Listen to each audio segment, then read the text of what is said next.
And right after that is when Al comes in with a large wooden box, which holds a toilet inside it. And we find out that it's been Al's dream to have the exact same toilet that his dad had, a Ferguson toilet, which has man flushes. I can't remember how he did it. Chug whoosh or whatever. And when you flush it, boo, whoosh.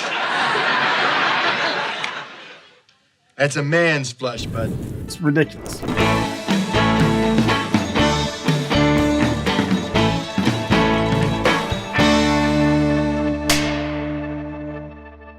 Welcome back to another episode of The Rank. I'm John, and today we're going to be ranking the next episode of Married with Children. Now, for those of you who are new to the show, I'm going to give you a little bit of an agenda here. We start with the Pope Notables, which are just a couple interesting facts or tidbits that I found out about the episode or series. Then I do the episode overview, which is just me talking about everything that happened in the episode. And then I do the rank, the namesake of the show, where I rank the episode in 5 categories. On a scale of 1 to 5, 1 being the worst, 5 being the best, all to find out what are the best sitcoms of all time. Now, today we're going to be ranking the 5th episode of the 3rd season of Married with Children, titled A Dump of My Own. Written by Michael G. Moy and Ron Levitt, and directed by Jerry Cohen. Now, just so you know, this series has been out for almost 40 years, so there are going to be spoilers ahead. That's your spoiler alert. But without further ado, let's dive into it, starting with the Potent Notables.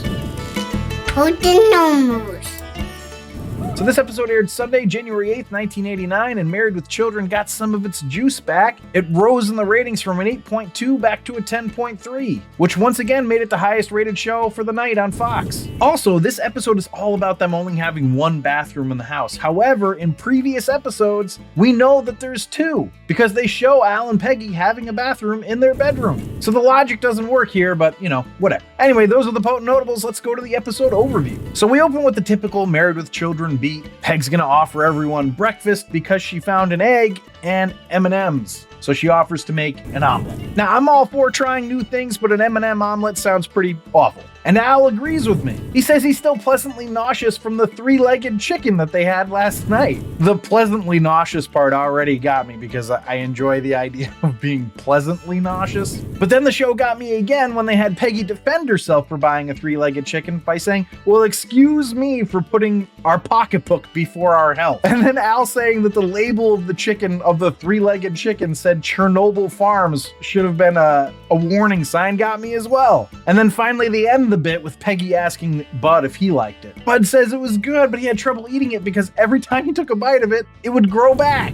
You know, the idea of getting a chicken from Chernobyl and it being so irradiated that it's growing back even after it's been cooked. I don't know. That's funny stuff to me. So anyway, we're starting out strong here. So the typical family dynamic continues here as Kelly comes down the stairs after having her shower, and Bud's next because he's got to stud himself up. Of course, this leads to the typical sibling rivalry thing, and you know, I just find this so blah. You know, sometimes it hits, but I feel like mostly it misses. I almost feel like it would work better if they just liked each other at this point. Kelly's gonna make fun of Bud, as is typical, and after Bud leaves in the middle of his vulnerability, his mullet follows closely behind. I couldn't help but thinking while I was watching this, you know, the mullet had like a comeback recently, and just why? Why did that have a comeback? I just don't understand. Thankfully, it seems like it was short-lived though, because I haven't seen anybody with a mullet in the past couple of years, so that's good. So Kelly's gonna mention the chicken as well, and you know, Peggy's gonna start getting offended, right? She's like, what the hell? I was trying to save money for the family by purchasing radioactive chicken. And then immediately she turns to Al and says, can I have $70 to buy a lottery ticket? And then Kelly's gonna chastise her mom for asking for money from her sweet father, which she then cuddles up to him and says, can I have $100 to buy a python? Now that didn't get me. But what did get me is that Peggy immediately shoos her away and says, hey, marry your own wallet. Yikes. Also, if you're gonna marry a wallet, marry a bigger one than a shoe salesman's. But then we move on, we find out that Kelly apparently tried to flush her report card down the toilet, which is the bit that leads to Al saying, hey, we all have to live with our disappointments, but he has to sleep with his. This show is always trying to straddle the line between funny and mean, and sometimes it misses. This, to me, was one of those misses. I get that Peggy is lazy and all, or that's how she's being portrayed in the show, but come on, Al. You could have, and rightly should have, done worse. She does get him back by saying that his dick must be named Disappointment. But right after this is when we're going to get to the crux of the episode. Al wants his own bathroom. So Al has started apparently building his dream bathroom, but that's actually not where the next act starts. No, we find out that he's building through exposition from Kelly. And then Peggy starts asking Kelly for the same money that she was asking Al for so that she could go buy lottery tickets. And this is where we find out the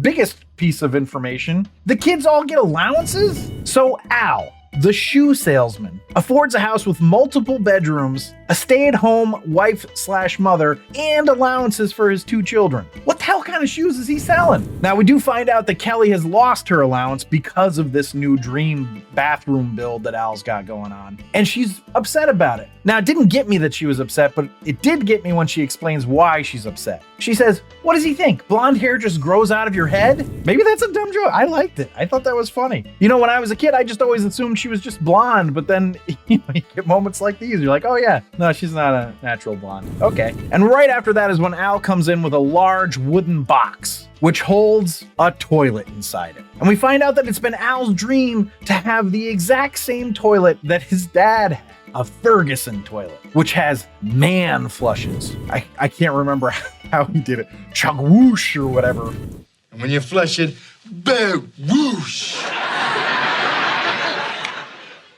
That's a man's flush, bud. It's ridiculous. And then we're going to quite literally get a whole bunch of toilet humor here. But the humor is going to be in relation to Al finally feeling like he's made his dad proud by getting a toilet. Now, I will say that this was cute and made me smile. Of course, this is part of the show where we get a very obvious commercial break. And when we come back, Steve and Marcy are here. And the toilet is apparently just sitting in the living room, waiting for him to build the bathroom. Steve's going to walk into the garage, which is where the new bathroom is being built, and then Al is going to ask Steve's opinion. Now, Steve is reticent to give any opinion, but what he does say is he notices that there's no area marked off for a sink. And then Al's response got me because he says, "Hey, this is a man's bathroom." As if to say men don't need to wash their hands. I'm not saying I don't wash my hands after I pee every single time. You what? You know, I'm not saying that you have to do that. But if you're taking a shit and you're not washing your hands, stay away from me. All right? That's all. Also, and this is my observation and not Steve's, but where the hell is he planning on putting the plumbing? It's just a concrete slab. I suppose when they do put them in basements, they tend to lift the toilet. So I guess that's what he's planning on doing. Still, though, it doesn't look like there's any plumbing coming in there. I don't know. But Al's going to go deeper into how this is a man's bathroom. He's going to talk about how, women just leave stuff around the bathroom like nylons and Nair and stuff like that. But he also says a bottle of vinegar. Now, this could show my naivete, but I didn't get that joke. I know it was meant to be like a vulgar joke, and I imagine it was funny, but I just don't know what it was about. So at the risk of sounding like, a child here, can someone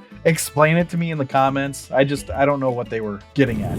Now, Al's going to talk about what he's going to have in his medicine cabinet, which is really just heartburn products and a razor for peace of mind. Because Steve's going to be like, well, you don't have a sink. Why would you have a razor? He says for peace of mind, which is dark. That's dark, Al. And then he shows Steve his design for a 4-roll toilet paper holder, which did get me. Just a sight gag. I thought it was funny. Then Steve sarcastically suggested he should get a rifle to protect this beautiful bathroom, which of course Al takes seriously and decides it's a good idea and just writes "gun" in all caps in chalk. But we're gonna go back to Peggy and Marcy here. And Peggy is still really on about this whole lottery thing. She's really convinced that she could definitely win, but what I don't understand is why does she need $70 specifically to do so? That seems like a lot of money to spend on the lottery even today. She tells Marcy that if Marcy lends her the money and then she wins, then she would pay Marcy back. She's saying, I'm not gonna pay you back unless I win. And if I win, I'll only give you the $70. That's good stuff. So then Marcy's gonna tell a story about how, she once lent a friend money and then that friend never paid her back. And Peggy's gonna be like, oh, who was it? Sounds like a terrible person. And of course it was Peggy, but this all felt a little obvious. Then Peggy is gonna start offering Al's organs as collateral for the loan, but then realizes she's already hawked them for gas. But hey, she's still got the spleen to offer. What does Marcy think about that? And then Marcy says, no thanks. We've already got so many knickknacks, which the idea that a spleen would be a knickknack that would be like displayed on like a shelf. That's good stuff. But Marcy then points out, hey, Peggy, they're looking for work at the grocery store. You could just get a job there. And Peggy's clearly not into doing that. So Peggy, knowing that she's not going to get the money from Marcy now either, she starts to feel a little bit despondent, and she's like, Al loves that toilet more than he loves me, which Marcy's going to blow off like, no, come on, that's not true. But then Peggy's sort of proven right as Al walks in and sort of tersely says hi to Peggy and then kisses the toilet and says he loves it. And so Peggy's going to be like, what does that toilet have that I don't? And Al says, a job. This bit just feels so Married with Children to me. It just works for me. It's cute, it's just very this show. So continuing in this we're saving money premise here because he's building his bathroom, the next scene has the Bundys in the dark and cold. Naturally, it's because Al has the electric shut off due to his work on the bathroom. But you know what's nice though? Al is like really in high spirits.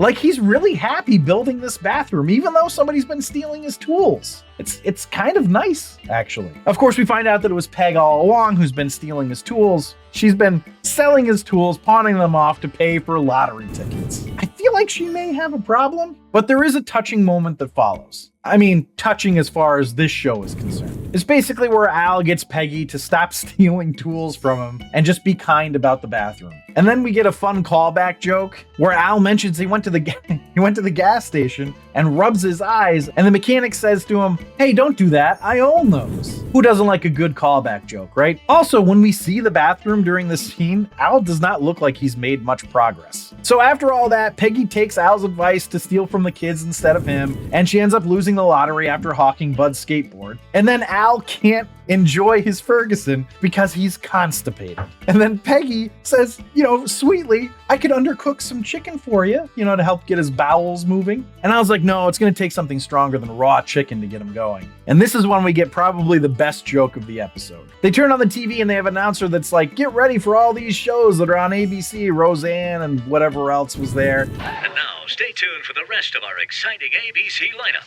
Roseanne, Moonlighting, and the award-winning 30-something. And this is when Al's like, that'll do it. But that's the whole episode. Let's see how it ranked. Oh, wait.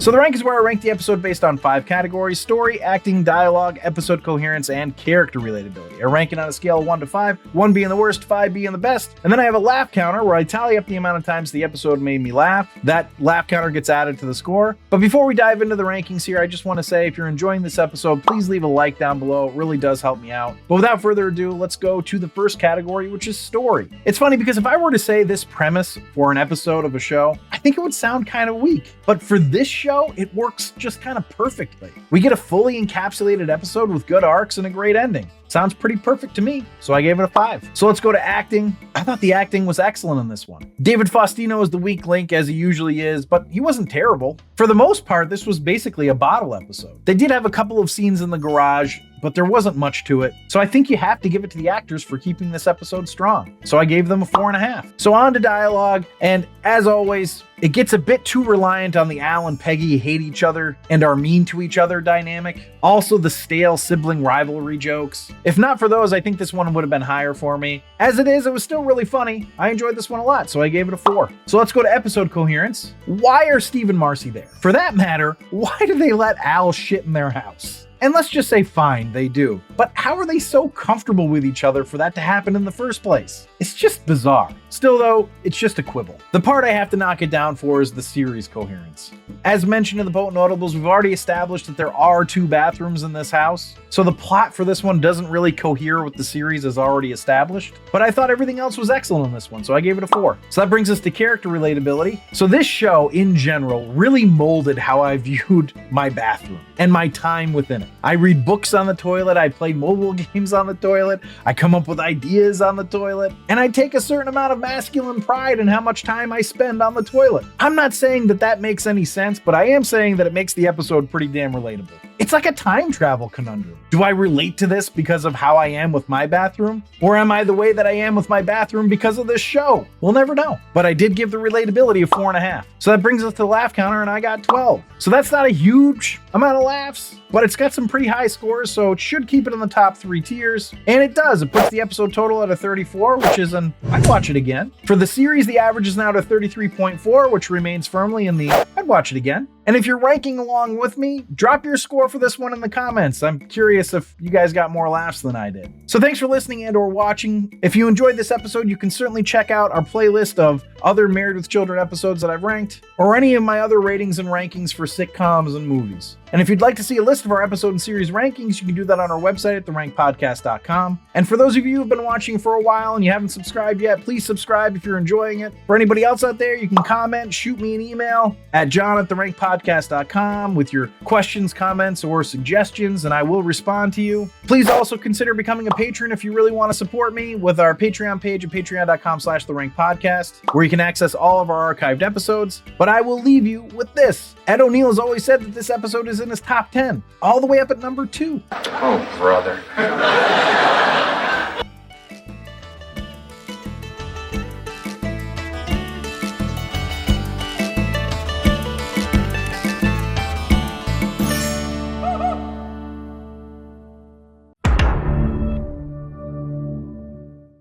Now, just so you know, Cut! Now, just so you know, this Cut! Now, just so you know, this episode. God damn it! Why can't I do this? Cut! Take 3. Now, just so you know, this series has been out for almost 40 years, so it's available on... Shit, is it available on Hulu anymore? I don't think it is.